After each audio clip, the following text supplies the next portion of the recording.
was your folks' weekend?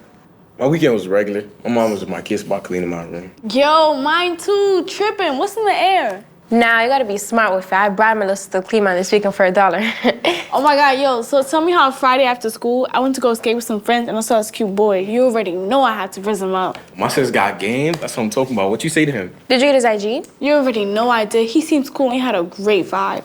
So are you trying to go on a date with him or what? Yeah, so about that, after we followed each other, he hit me up and we were talking all night. Then we went to the movies the next day. Oh, I'm real fast. My girl's in love, so where do you want to take the situation?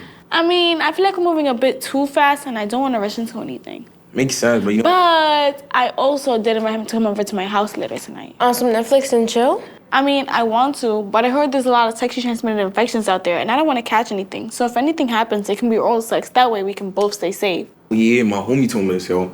He said stick in the head is the safest way not to catch anything. Yeah, no, you're definitely right. So, I mean, let's see what happens tonight. Y'all are definitely not doing what you're supposed to be doing right now. And it sounds like you're spreading some misinformation, so I think I should interrupt. Oh, my bad, miss. What do you mean by misinformation? Yeah, my friends say that that's the way they do it, and I haven't been burning or anything, so it has to be facts. See, y'all really spread this fake news to each other. There's absolutely a risk of sexually transmitted infections with oral sex. The risk may be considered lower than vaginal or anal sex, but there's still a risk. Also, just because you're not burning or whatever that means does not mean you do not have an infection. Okay, regardless, he doesn't look like he has anything. See, this is why I need to start paying attention in your health classes. What do you mean he doesn't look like he has anything? Sexually transmitted infections do not come with an appearance or a flag.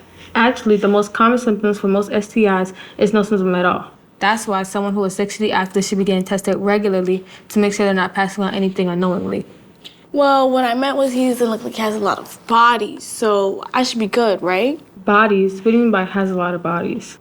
Miss, I think she means like he doesn't look like he has a lot of sexual partners. What does someone who has a lot of sex partners even look like? Right. Y'all are making assumptions on people's sexual activity based on how they look. Also, y'all know the amount of sex partners you have is not an indication on whether you have an STI, right? Someone can contract an STI by having sex just once if they aren't safe about it.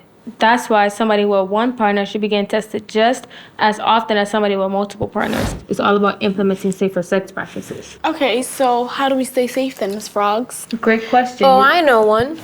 If you're gonna have any kinds of sex using barrier methods such as internal condoms, external condoms, dental dams, and latex underwears are 99% effective at preventing the spread of STIs if used correctly.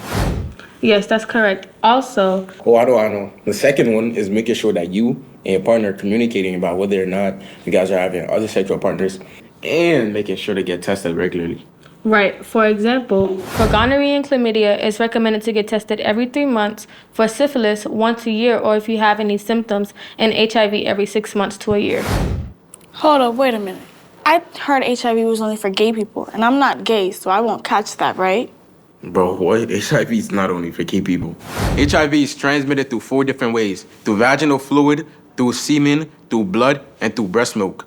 HIV doesn't depend on someone's sexual orientation or gender. Anybody could get it. Me personally, I'm learning a whole lot today. I should definitely start paying more attention in class. Definitely. Starting now. Now get back to work.